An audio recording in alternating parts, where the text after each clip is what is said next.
নমস্কাৰ বন্ধু বান্ধৱীসকল, মই প্ৰণালীয়ে স্বাগতম জনাইছোঁ মোৰ অন্য এটা নতুন ভিডিঅ'লৈ। আজি ওচৰতে এখন বজাৰ বহিছে, এখেত গৈছে লোকেল মাছ আনিবলৈ আৰু ময়ো ভাবিলোঁ লোকেল মাছৰ লগত ঘৰৰে লোকেল চব্জি বনাওঁ। খুতৰা শাক লগাইছিলোঁ, মই সৰু সুৰাকৈ অকণমান শাকনি খেতি কৰিছোঁ।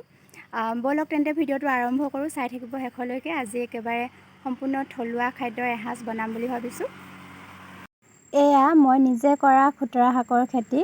বৰ বেছি নাই কৰা, অকণমান হ'লেও নিজে কৰিবলৈ চেষ্টা কৰিছোঁ। প্ৰথমবাৰৰ কাৰণে এনেকৈ মই কিবা এটা ৰুইছোঁ। খুতৰা শাক এনেকৈ গুটি পচাইছিলোঁ আৰু দেখিছেনে, খুব কম দিনৰ ভিতৰতে ইমান ধুনীয়াকৈ লহপহকৈ বাঢ়ি আহিলে।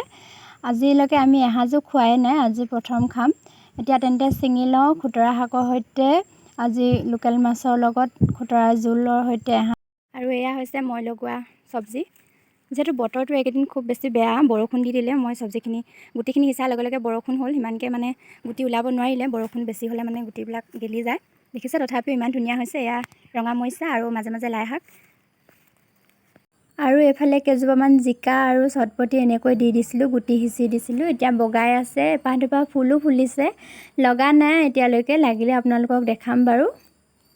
আৰু এইফালে মাছ আনিলে, এইখিনি হৈছে চন্দা মাছ আৰু মোৱা মাছ। তেনেকৈ সৰু মাছ দেখিলে যে মনটো সঁচাকৈ বৰ বেছি ভাল লাগে। এতিয়া যিহেতু ছিজন এইবিলাক মাছৰ, এইফালে পুঠি মাছ দেখিছেনে, একদম তাজা তাজা। চব মাছ মই ভাগ ভাগ কৰি দিলোঁ। এইকেইজনী হৈছে কুৰি মাছ, এজনী কান্দুলি আৰু এইফালে শিঙৰা, আৰু এইকেইজনী খলিহনা সৰু সৰু, খোলাত দিম এইকেইজনী। এতিয়া চাই থাকিব কেনেকৈ বনাওঁ। এয়া মাছখিনি চাফা কৰা হৈ গ'ল, এইখিনি পুঠি মাছ এনেকৈ বাছি ল'লে, আৰু এইখিনি মোৱা সৰু মাছ, এইখিনি পাতত দিম। আজি আপোনালোকক হালধি পাতত কেনেকৈ মাছ পাতত দিয়ে তাৰ এটা টিপছ দিম, হয়তো বহুতে জানিবও পাৰে, নজনাসকলৰ সুবিধা হ'ব আৰু। এইখিনি এনেকৈ বাছি লোৱা হৈছে, চাই থাকক ভিডিঅ'টো শেষলৈকে।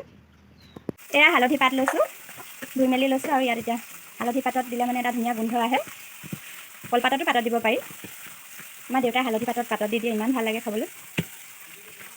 এনেকৈ তিনিখন যাতে ওলাই নাযায় তেনেকৈ দি লৈছোঁ, আৰু নিমখ হালধি সানি পিনি মাছখিনি এনেকৈ দি লৈছোঁ।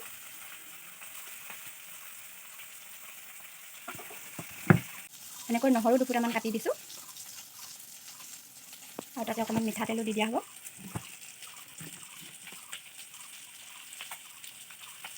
অকণমান মিঠাতেল দি দিছোঁ, ভালদৰে সেনাই দিম। জলকীয়া দুটাও দি দিছোঁ। এতিয়া আৰু শেষত ভালদৰে সেনাই বান্ধি, আজি মানে একদম সম্পূৰ্ণ থলুৱা শাকেৰে এসাঁজ।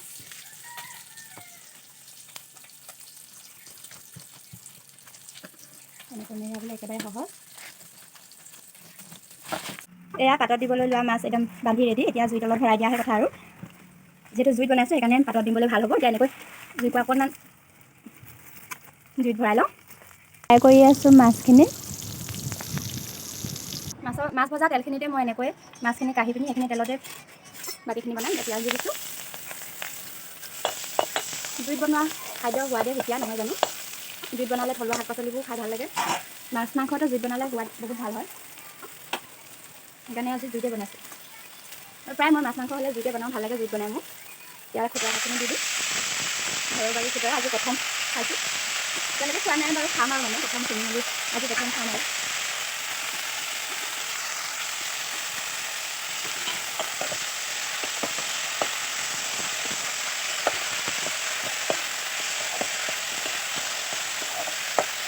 খুতৰা প্ৰায় সিজিলে, এতিয়া বিলাহী দি দিম। অকণমান দেৰি সিজিবলৈ দিম, নিমখ হালধি দি দিবলৈ নিজৰ জোখমতে। অকণমান ঢাকি দিম। এতিয়া বিলাহী সিজি গ'ল, ভাজি লোৱা মাছটো দি দিম। বেছিকৈ মাছ হ'লে বেয়া লাগে, দিছোঁ। জুইটা পুৰা হৈ গৈছে, আৰু এতিয়া অকণমান গৰম পানী দি দিম।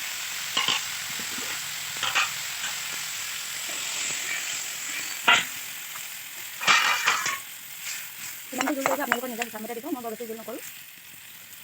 এতিয়া অকণমান দেৰি সিজিবলৈ দিম আৰু ঢাকন দি, হৈ যাব। এয়া সিজি গ'ল, হৈ গ'ল, আৰু পূৰা ধোঁৱা ওলাই আছে। ঢেকীয়া ঔটেঙা লৈছোঁ। এয়া ঢেকীয়া ঔটেঙা আৰু পুঠি মাছৰ সৈতে এখনি জোল বনাওঁ। এয়া ঢেকীয়া বইল কৰি আছোঁ, আৰু এইফালে মাছ আৰু ঔটেঙাও এনেকৈ ৰেডি কৰি লৈছোঁ। একদম আজি গাঁৱলীয়া ষ্টাইলত এসাঁজ বনাইছোঁ।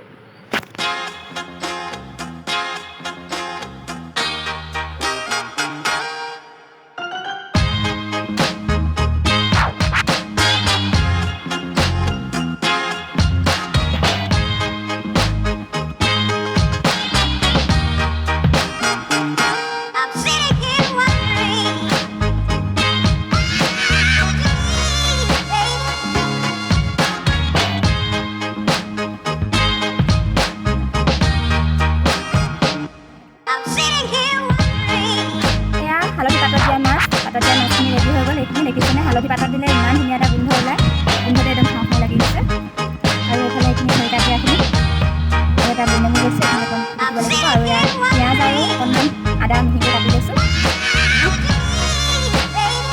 এয়া আজি দেওবৰীয়া থালি একদম ৰেডি হৈ গ'ল এয়া মাছ ফ্ৰাই এফালে কান্ধুলি মাছ ফ্ৰাই এফালে ভাঙন মাছ আৰু এফালে গোল নেমু এডোখৰ দিছোঁ আৰু এইখিনি মেইন হালধি পাতত দিয়া মাছ আৰু এফালে পুৰা মাছ পিটিকা এফালে নৰসিংহ এপাতো দি দিছোঁ আৰু জলকীয়া আৰু এফালে পদিনা পাত এইখিনি হৈছে খুতৰা আৰু মাছৰ জোল আৰু এইখিনি ঔটেঙা ঢেকীয়া পুঠি মাছ ঔটেঙা ঢেকীয়া পুঠি মাছ এতিয়া একদম ছিজনেবল শাক এইবোৰ আজি একদম থলুৱা